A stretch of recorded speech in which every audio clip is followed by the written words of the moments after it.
राधे राधे। मेरा नाम है निकिता शर्मा और आप सभी का स्वागत है श्रीमद् भागवत गीता की इस श्रृंखला में।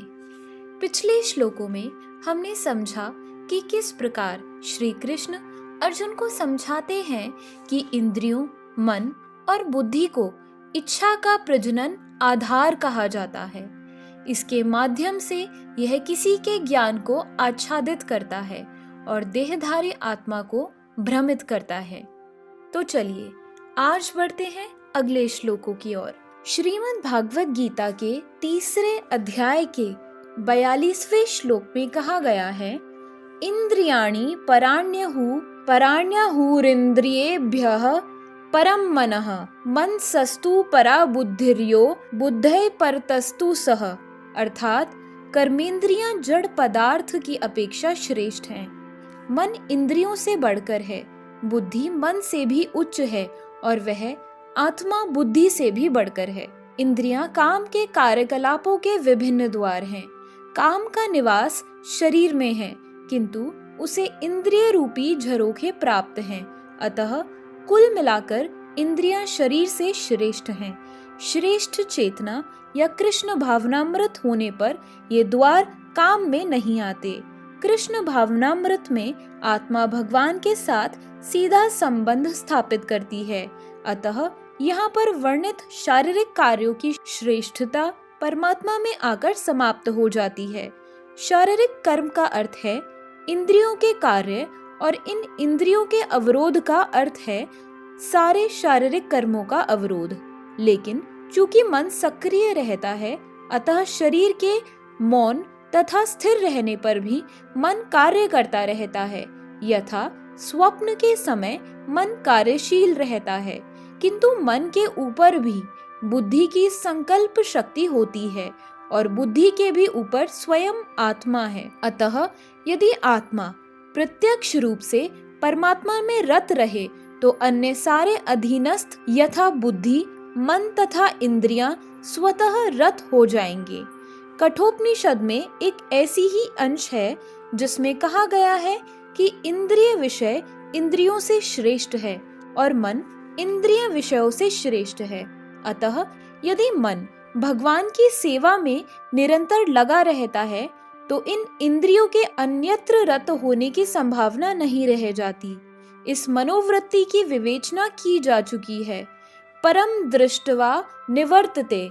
यदि मन भगवान की दिव्य सेवा में लगा रहे तो तुच्छ विषयों से उसके लग पाने की संभावना नहीं रह जाती।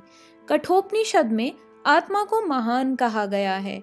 अतः आत्मा इंद्रिय विषयों, इंद्रियों, मन तथा बुद्धि इन सब के ऊपर है।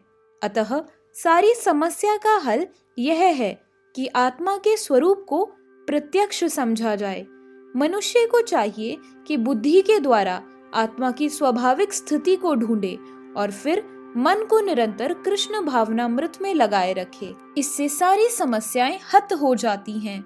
सामान्यतः नव दीक्षित अध्यात्मवादी को इंद्रिय विषयों से दूर रखने की सलाह दी जाती है, किंतु इसके साथ साथ मनुष्य को अपनी बुद्धि का उपयोग करके मन को सशक्त बनाना होता है। यदि कोई बुद्धि पूर्वक अपने मन को भगवान के शरणागत होकर कृष्ण भावनामृत में लगाता है तो मन स्वतः सशक्त हो जाता है। और यद्यपि इंद्रियां सर्प के समान अत्यंत बलिष्ठ होती हैं, किंतु ऐसा करने पर वे दंत विहीन सांपों के समान अशक्त हो जाएंगी। यद्यपि आत्मा बुद्धि, मन तथा इंद्रियों की भी स्वामी है, तो भी जब तक इसे कृष्ण की संगति द्वारा कृष्ण भावनामृत से सुदृढ़ नहीं किया जाता, तब तक चलायमान मन के कारण नीचे गिरने की पूरी संभावना बनी रहती है। 43वें श्लोक में कहा गया है, एवं बुद्धे परम बुद्धवा संस्तभ्यात्मान मात्मना जहि शत्रुम महाबाहो काम रूपम दुरासदम। अर्थात इस प्रकार हे महाबाहु अर्जुन, अपने आप को भौतिक इंद्रियों, मन तथा बुद्धि से परे जानकर और मन को सावधान आध्यात्मिक बुद्धि यानी कृष्ण भावनामृत से स्थिर करके आध्यात्मिक शक्ति द्वारा इस काम रूपी दुर्जय शत्रु को जीतो। श्रीमद् भागवत गीता का यह तृतीय अध्याय निष्कर्षतः मनुष्य को निर्देश देता है कि वह निर्विशेष शून्यवाद को चरम लक्ष्य न मानकर अपने आप को भगवान का शाश्वत सेवक समझते हुए कृष्ण भावनामृत में प्रवृत्त हो। भौतिक जीवन में मनुष्य काम तथा प्रकृति पर प्रभुत्व पाने की इच्छा से प्रभावित होता है।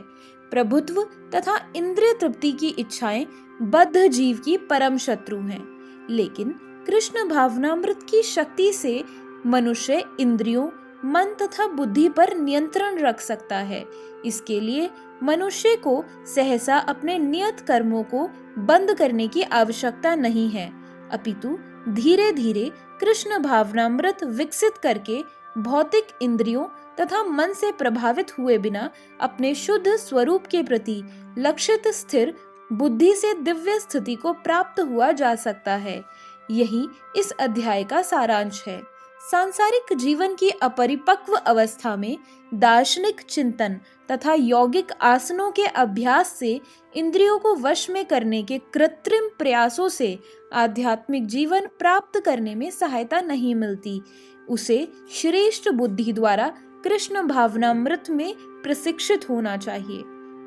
इसी के साथ हमारे श्रीमद् भागवत गीता के तीसरे अध्याय की समाप्ति होती है। अगर आप सभी लोग श्रीमद् भागवत गीता की इस श्रृंखला में हमारे साथ हैं, तो हमें अपने विचार कमेंट सेक्शन में जरूर बताएं और इस श्रृंखला को अपने परिवारजनों और मित्रगणों के साथ जरूर शेयर करें। तो मिलते हैं अगली वीडियो में चौथे अध्याय के श्लोकों के साथ।